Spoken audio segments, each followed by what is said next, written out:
한 주간 편안하셨습니까? 앞뒤 좌우 인사 나누겠습니다. 주님의 교회 자, 오늘부터는 한국교회 미래로 가기 위한 7가지 제안, 엄청나게 중요한 거죠.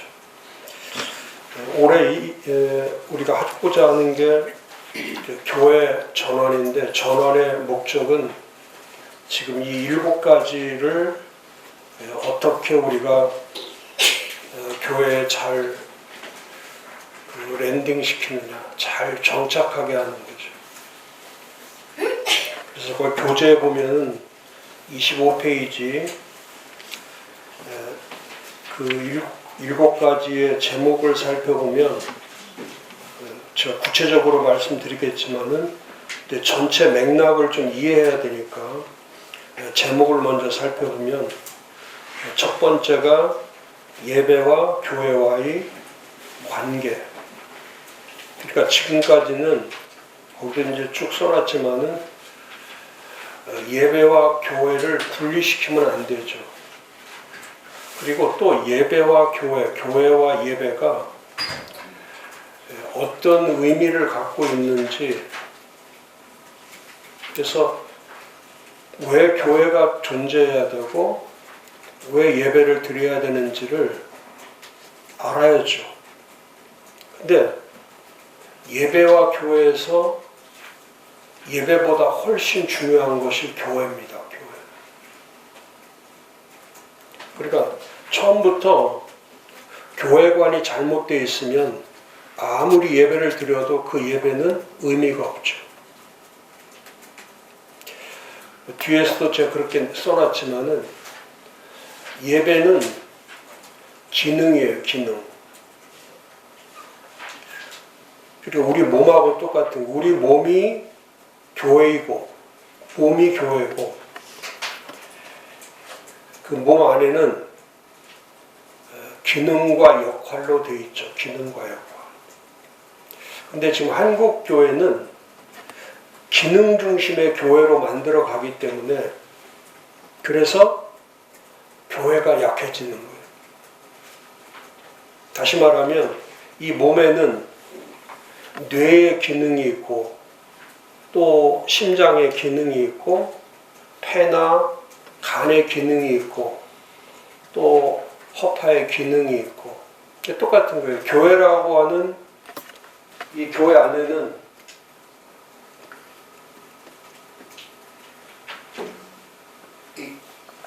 이 교회 전체가 몸이기 때문에 이 몸 안에 이게 이제 기능이에요.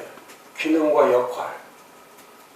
그러니까 예배가 있고, 또 전도가 있고, 또 교제가 있고,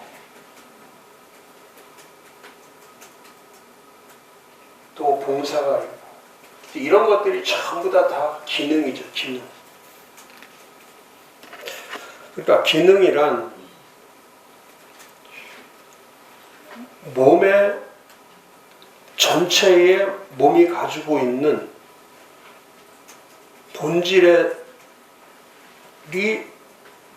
본질에서부터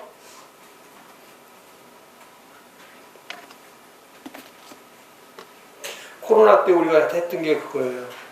예배를 포기한 게 아니라 교회를 포기하는 거예요. 교회를 포기하는 거예요. 제가 거기 두 번째도 그걸 넣어놨지만은 정교 분리의 원칙, 이 정교 분리, 지금 요즘 막 일어나고 있는, 그러니까 작년에 제가 5월달, 6월달 때 이 자료를 쓸 때에 거기도 그렇게 써놨잖아요. 27페이지. 정교 분리의 원칙 두 번째. 거기 대한민국은 점점 권력주의로 흐르고 있다.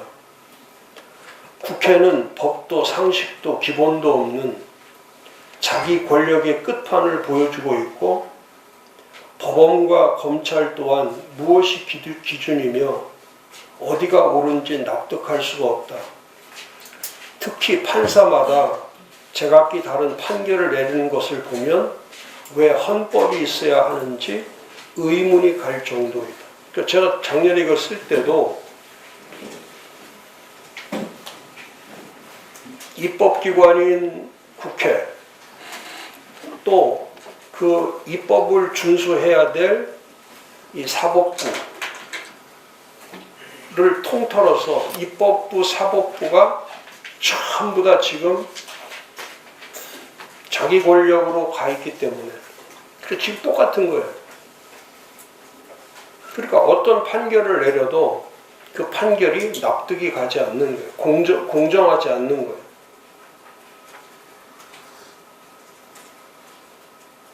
그러니까 이게 입법, 사법, 행정이라는 기구가 자유와 법치와 주권을 중시해야 되는 거예요. 그걸 침해하면 안 되죠.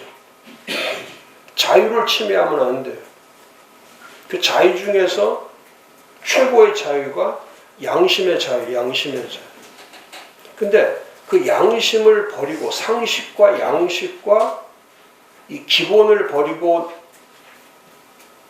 재판을 하든지 법을 다루면은 그거는 권력이 되어버리는 거예요. 카르텔이 되는 거예요. 근데 그게 지금 입법, 사법, 행정만 그런 것이 아니라 또 종교도 마찬가지. 이제 얼마 있으면은 이제 부활절이 다가오는데 아직도 그 부활절을 뭐 며칠 남지도 않았어요. 만 20일 정도밖에 남지 않았는데도 불구하고 연합되지 못하는 거. 근데 연합되지 못한다는 거는 한마디로 표현하면 그것도 하나의 권력이 되어버리는 거예요. 그러니까 자기 권력 때문에 큰 하나님의 대의를 깨뜨려 버리는 거예요. 지금은 어떻게든지 대의를 쫓아가야 돼요. 자기의 이득을 추구하는 게 아니라 자기의 권력을 추구하는 게 아니라.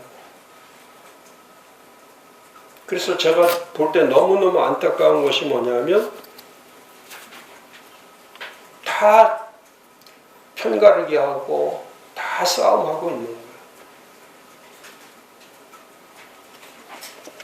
먼저 이 교회를 세우지 않고는 이런 예배, 전도, 교제, 봉사, 뭐 선교, 뭐 기도 이런 기능을 위해서 교회가 존재하는 게 아니고 교회의 존재 목적은 교회의 존재 목적은 교회에 있는 거예요. 교회에. 그러니까 이게 자꾸 무너지니까 그러니까 원칙이 무너지면 탈법이 되는 거예요.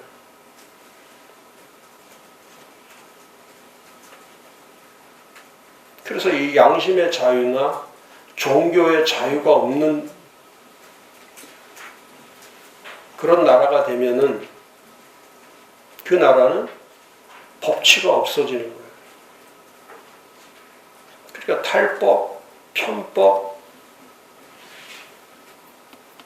이게 법이 없는 거예요. 그리고 주권이 침해받는 거예요. 기본권, 인권, 이런 종교권, 이런 것들이 침해를 받으니까 작년 7월 달에 대법원에서 마지막 판결 나온 것이 뭐냐면 광주시장이 교회들을 모이지 못하도록 다 폐쇄를 시켰어요. 교회 모이지 마라.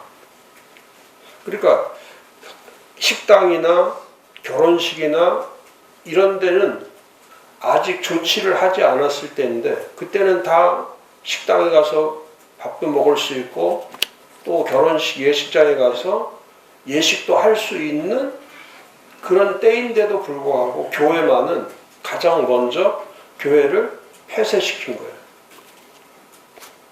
그래서 이제 법원에서 최종 판결이 나온 것이 작년 7월에 대법원에서 판결이 나온 게 뭐냐면 2심이나 대법원도 전부 다 시편을 다 들은 거예요.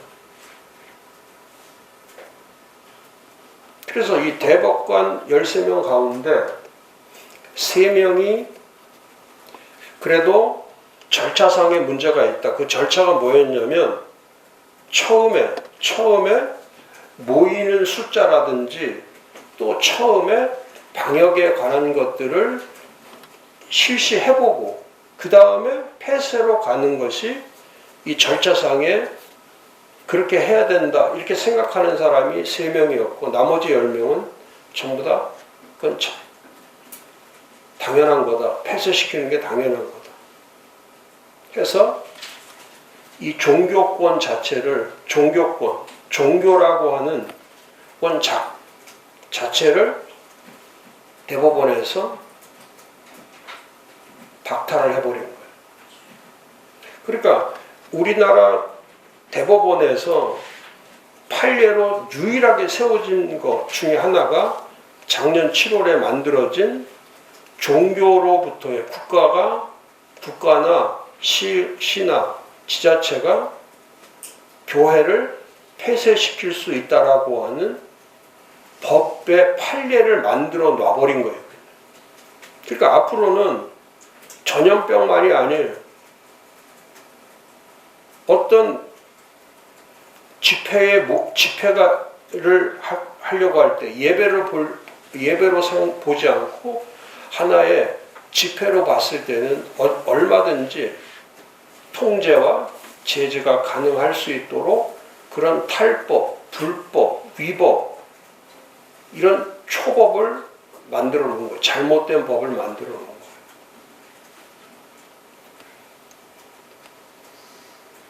그럼에도 불구하고 그래서 작년 7월에 대법원의 판결이 나온 다음부터는 교회라고 하는 또 이 종교권이라고 하는 가장 기본권이에요. 종교의 자유는 기본권이에요. 기본권. 근데 대한민국은 그 기본권마저도 제가 거기 정교 분리에 써놨지만은 국가는 교회를 통제하면 안 되거든요.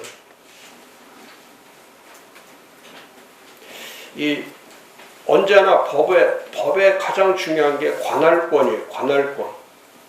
이 관할권이라는 건 뭐냐면 국가는 국가에서 하는 일만 해야 되는 거예요. 하나님이 만들어 놓은 3가지 구조가 있는데 가정과 국가와 교회. 이 세상에 만들어 놓은 이 3가지의 구조는 가정, 국가, 교회가 최고의 큰 단위예요. 가정에서부터 국가에서 교회라고 하는, 그러니까 국가 밑에 교회가 있는 게 아니고 교회 밑에 국가가 있는 거예요. 그 교회가 가지고 있는, 그러니까 가정이 가지고 있는 관할권이 있어요. 가정은 절대 정부나 교회에서 가정은 침해할 수가 없는 거예요. 그래, 가정은 누가 책임지는 거냐면 그 부모가 책임을 지는 거예요. 부모가. 가정의 권할권은 부모에 있는 거예요. 부모에.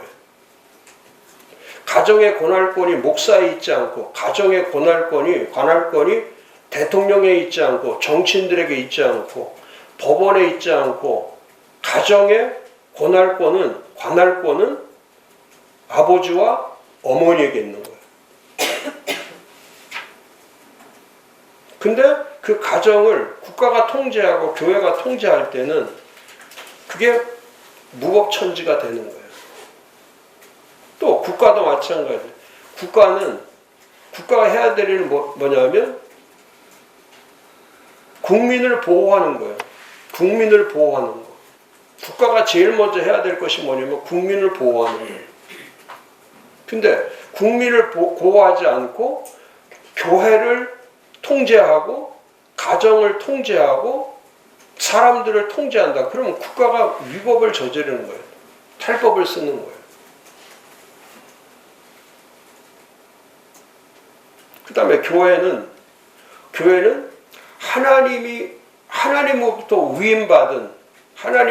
위임받은 이 가정과 국가의 평안과 안전을 위한 하나님의 위임받은 그 사역, 그 본래의 사역을 하는 거예요. 그게 교회가 해야 될 고난권이에요. 아무리 가정이 중요하고 아무리 국가가 중요해도 교회의 가장 중요한 것은 하나님으로부터 위임받고 하나님으로부터 말씀으로 받은 그 사역이 최우선돼야 되는 거예요. 근데 이게 뭐 정치가 되고 또 무슨 복지 사역을 하고 이런 거는 중요한 게 아니에요. 그거는 교회의 관할권에 제일 중요한 것은 하나님의 위임이에요. 하나님 맡겨주신 거. 근데 지금 한국교회는 하나님이 맡겨주신 일은 안 하고 국가가 해야 될 거, 가정이 해야 될 거, 이 사회가 해야 될 그 일을 하고 있기 때문에 교회도 하나님의 법으로부터 이탈이 되는 거예요. 그래서 목사님이 분명하게 교인들에게 가르쳐 줘야 될 것이 뭐냐면 가정의 역할과 국가의 역할과 교회의 역할이 뭔지를 정확하게 가르쳐 주지 않는. 그래서 제가 제2 정교분리의 원칙에서 거기 29페이지 제가 써놓은 거예요. 29페이지 위에서 두 번째 패러그래프, 분명히 알아야 할 것은 하나님께서 인간 사회 속에 가정, 국가, 교회라고 하는 세 가지 제도를 만들어놓고 제도 중에 각 기관에는 존중돼야 될 관할권 제한이라고 하는 이게 어마어마하게 중요한 거예요. 근데 이게 다 무너졌기 때문에 코로나 때 무너지고 또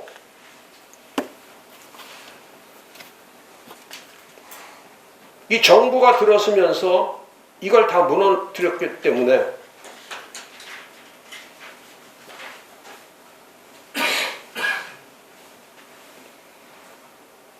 그러니까 정교 분리가 뭔지를 그냥 막연하게 목사님이나 성도들이 너무너무 막연하게 알고 있기 때문에 이게 가정과 국가와 교회가 뒤죽박죽 되는 거예요. 이거하고 똑같은 거예요. 교회라고 하는 몸이 해야 될 이 본질과 이 예배나 전도나 교제라고 하는 이 기능에 관해서 본질과 기능이 왜 이 관계가 왜 이렇게 중요한가? 제가 앞에 1번이 그거예요. 예배와 교회의 관계. 관계 형성을 어떻게 할 거냐. 또 이 정교분리의 원칙도 마찬가지예요. 정치를 안 하는 게 교회가 할 일이 아니고 교회가 해야 될 일은 뭐냐면 교회의 본연의 일을 해야 돼요. 교회가 해야 될 본연의 일. 그것은 물론 가정도 살려야 되고 국가도 살려야 되지만 교회의 본연의 일은 뭐냐면 하나님이 위임하신 그 일을 하는 거예요. 근데 그 일을 안 하고 생명 구원도 관심이 없고